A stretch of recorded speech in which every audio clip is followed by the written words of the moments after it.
Wait. He said he didn't remember his name. After 4 months together. Well, that's pretty insulting. Huh? yeah, that was the point. I get it. All right. Bye. November 18th, 1951. If your side was at war, but was negotiating a peace with the enemy, but you didn't want peace with the enemy, what might you do? Well, you might suddenly create a bunch of headlines accusing the enemy of butchery.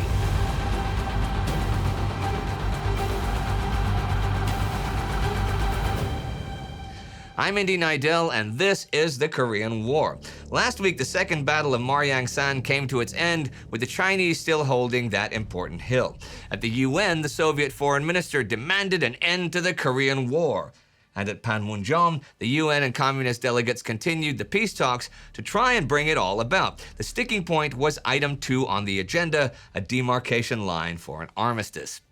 The talks continue, and the main talking point this week is still the demarcation line and demilitarized zone. 22 men from the U.S. State and Defense Departments meet on the 12th. Everyone is angry at UN Commander Matt Ridgway for his intransigence. Chairman of the Joint Chiefs, Omar Bradley, opens with this. We told Ridgway the other day to agree on the present line as a final line if we can get the rest of the points agreed to in a short time. I am damned if I understand why the UN team refuses to put that forward on the basis of, say, 10 days in which to settle the other points. We are not going anywhere on the ground. I don't know why we're arguing about Keesong. It doesn't mean anything to us. U.S. Army Chief of Staff Lightning Joe Collins thinks they should maybe send Ridgway a direct order to accept last week's communist proposal, stressing that it is what President Harry Truman wants. Bradley and the others agreed to a directive, although Bradley did not want to insert the president's name lest Ridgway get the wrong impression that the Joint Chiefs agreed with Ridgway's view but had been overruled by the White House. Paul Nitze of State proposed that the time limit on the provisional agreement be extended to a month. The other conferees concurred. So the 13th, they send this to Ridgway and tell him that to get a quick settlement, he should make small concessions if necessary, like giving up the idea of them getting Keesong. They do say that this is certainly not a de facto ceasefire, since military ground actions could still continue, even though gains and losses would not be of significance to location of demarcation line if other items agreed to within time period. Not sure how that makes logical sense. Fine. Ridgway, Chief UN Delegate Turner Joy, and from what I gather, all UN personnel involved in the talks are shocked. Ridgway protests. Another long quote here, which I found cited in that book by Clay Bear. I have strong inner convictions that more steel and less silk, more forthright insistence on the unchallengeable logic of our position will yield the objectives for which we honorably contend. Conversely, I feel that the course you are directing will lead step by step to sacrificing our basic principles and repudiation of the cause for which so many gallant men have laid down their lives. We stand at a crucial point. We have much to gain by standing firm. We have everything to lose through concession. With all my conscience, I urge we stand firm. Washington denies this appeal. On the 14th, Ridgway is ordered to do as he is told. The Joint Chiefs say sure, they appreciate his viewpoint, but no, he must do as he is told and press for an early settlement. They say to Ridgway that even though no major change to the lines is likely in the next months, he should still keep up the pressure in the field. And anyhow, the agreement doesn't even affect naval or aerial actions. Military and political leaders in Washington were becoming impatient. And since the communist proposal not only met the U.S. basic position on the maintenance of the security of Line Kansas, but also provided protection for Line Wyoming, they did not consider that agreement amounted to concession. The 14th is a pretty interesting day at the actual talks. On the communist side, General Lee Hyung-kun does admit that agreeing to a demarcation line now would be a de facto ceasefire because, well, why attack to take land you're just going to have to give back? For the UN, General Henry Hodes attacks the entire concept, to which General Xie Feng responds with verbal abuse, calling Hodes turtle egg, which apparently is an insulting term in Chinese. It seems that according to Chinese legend, a female turtle must be fertilized by a snake. However, I am happy to be wrong about this, and any China or Chinese experts out there, please feel free to correct me or to expound in the comments. I'm interested to hear what you have to say. Xie also insults Turner Joy by referring to him as the senior delegate of your delegation, whose name I forget. Joy returns the stab the 15th by referring to Communist Chief Delegate Nam Il as your senior delegate, whose name I trust you are able to recall. That same day, Ridgway tells Joy to push for an early settlement on the demarcation line, and Hay, putting a time limit of 1 month on the rest of the agenda, could sort of kick the other side to greater speed in negotiations and prevent an extended slowing of battlefield operations, right?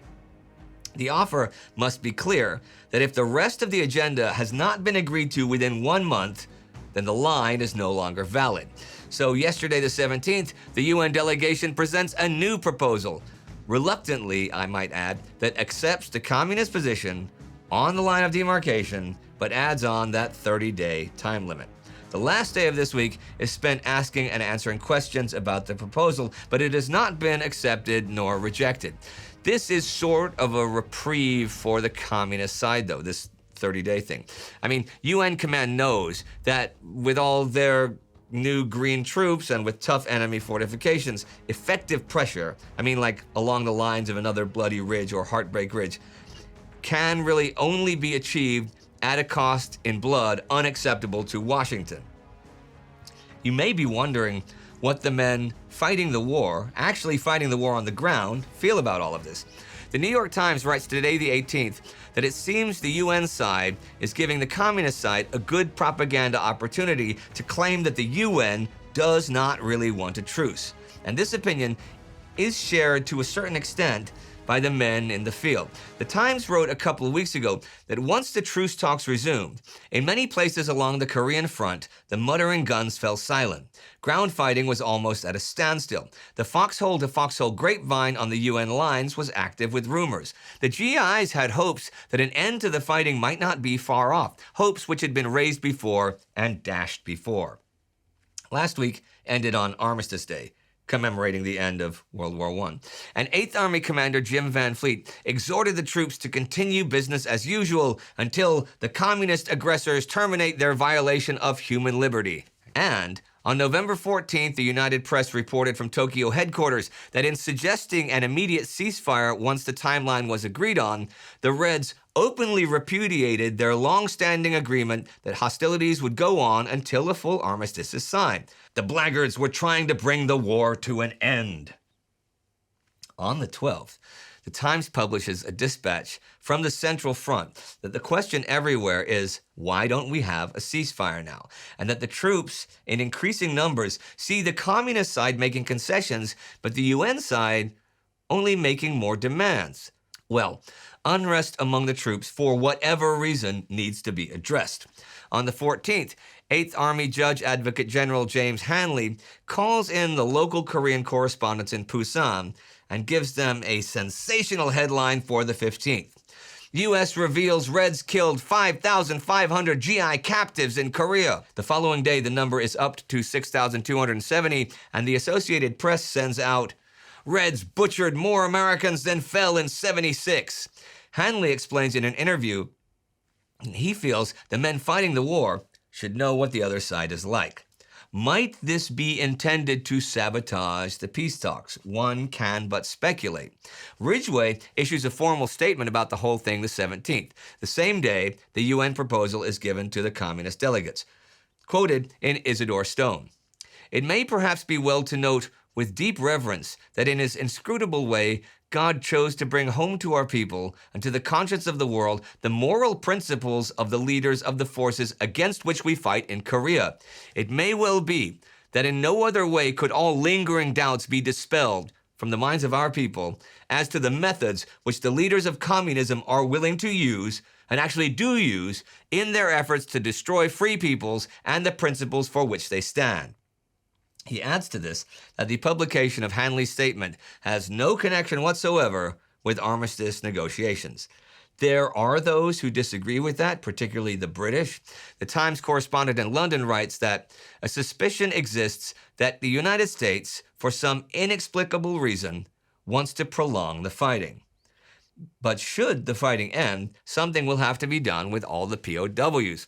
A couple weeks ago, I went over the ideas that were being floated about repatriation of POWs and the various pitfalls associated with it. Would it be a one-for-one or on an all-for-all basis? Would it be voluntary or involuntary? In other words, would a Chinese POW taken by the UN who does not wish to be sent back to Red China be sent there anyhow?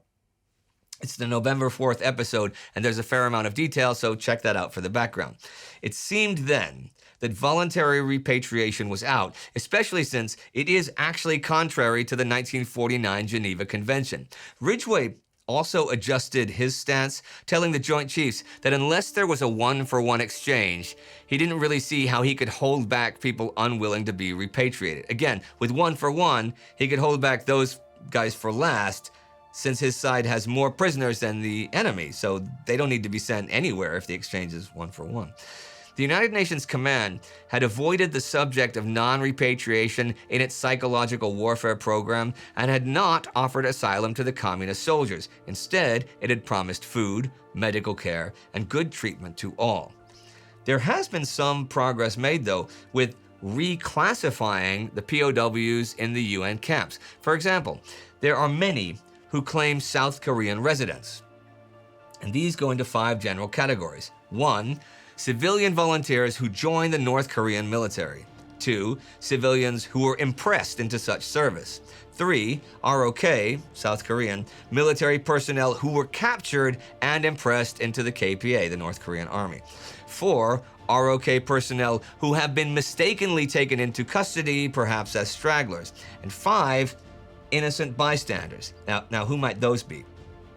People who maybe broke into a stockade looking for food, or were picked up on suspicion of being North Koreans in civilian disguise. Far East Command figures categories 2 and 5 are the only ones that can really be reclassified as civilian internees. By Ridgway's estimates, UN POW camps hold like 40,000 South Koreans who were impressed into the KPA. So he begins reclassifying them as civilians. And the plan is that when the time seems appropriate, he'll parole some of these to local officials, providing they're found acceptable to the South Korean government. I imagine Ridgway will submit his plan to the Joint Chiefs of Staff within the near future. That we shall see if and when it happens, for this week of the war is over. With more back and forth on the talks, Ridgway resisting Washington, but eventually a new UN proposal that tries to satisfy both sides, and some bloody headlines that suspiciously coincide time-wise with the possibility of a truce. T.R. Fehrenbach writes in This Kind of War, what the communist side might do if they had a 30-day reprieve. It's sort of similar to what they did over the summer, reinforcing their defensive lines in depth until they were almost impervious to attack. With a flank firmly anchored on each side by the sea in broken ground, it would now require an effort equivalent to that of the Somme or Verdun to dislodge them, short of use of nuclear weapons. 300,000 French and British troops fell trying to breach the German fortifications at the Somme in 1916. No Western power had the heart for such useless slaughter ever again. So maybe this will all be over in 30 days, you know? Maybe they'll settle on a final line. That would be amazing. Some actual peace breaking out in 1951, huh? Well, keep following me right here to see what happens week after week, and join the Time Ghost Army at timeghost.tv, timeghost.tv, or patreon.com. That is what keeps us rolling. These are the newest commissioned officers, and Chad Youngberg is the Army Member of the Week. Do not forget to subscribe. See you next time.